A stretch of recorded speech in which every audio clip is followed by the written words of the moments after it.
Au terme des réunions sectorielles préparatoires du CST 2015-2016, Kolda a accueilli la Commission nationale scientifique, technique et budgétisation.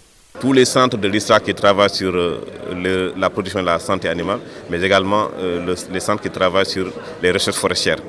Nous allons donc pendant 3 jours durant essayer de programmer ce qu'on doit faire pour l'année à venir. À l'ouverture, le gouverneur de Kolda a rappelé l'importance de la recherche dans la politique agricole de l'État du Sénégal. Au Sénégal, l'ISRA, je ne dirais pas qu'il y a le monopole de la recherche, mais en tout cas qui, au niveau des structures étatiques, constitue la référence en matière de recherche.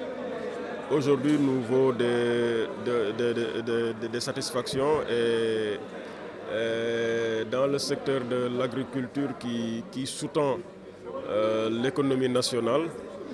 Chaque jour que Dieu fait, nous nous enrichissons des résultats des chercheurs de l'ISRA. Pendant 3 jours, l'atelier qui a regroupé l'ensemble des pôles de recherche de l'ISRA a fait le bilan 2014-2015 de la santé, les productions animales et la foresterie et proposé le programme 2015-2016. À Kolda, on travaille sur la sélection de la range Ndama pour améliorer non seulement sa production en viande et en lait, mais aussi pour avoir des géniteurs performants qui nous permettent d'avoir des produits résistants à la trypanosomiase. Par rapport aux activités qui étaient prévues l'année dernière, je dirais dans l'ensemble, et si je pourrais même avancer donc un pourcentage, les activités qui étaient programmées ont été menées à un pourcentage de presque 95%. Tout juste pour dire, c'est au niveau du programme production animale sur l'activité qui a trait au projet donc Rivers, où on a eu donc un petit manquement qu'on essaye donc de combler d'ici donc la fin du projet. Au CNRF, nous avons deux principaux programmes que les coordinateurs ont présentés. Ensuite, c'était la présentation des activités.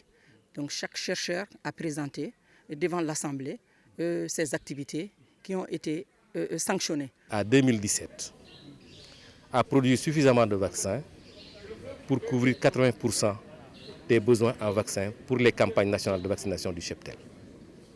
Ça suppose quoi concrètement? C'est produire 60 millions de doses de vaccins pour tout type confondu pour arriver aux normes qu'exigent les organisations internationales pour assurer la sécurisation sanitaire du troupeau. Dans l'amélioration génétique de la race Ndama, le CRZ de Kolda a été visité par la commission. Les animaux sont sevrés, donc des mâles et des femelles.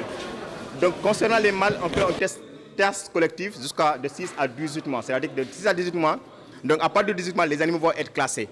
Donc les meilleurs de ces animaux vont venir pour subir un testage individuel.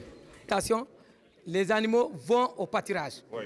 Quand ils reviennent du pâturage, on les supplémente ici. Les champs d'expérimentation variétale ont aussi été visités. L'occasion pour le directeur scientifique de tirer un bilan satisfaisant. Nous avons essayé de discuter de la faisabilité de ces activités, c'est-à-dire leur pertinence, leur justification, les résultats attendus, et si ce sont ces activités reconnues, les résultats déjà obtenus, et ce qu'on est en droit d'attendre pour l'année à venir.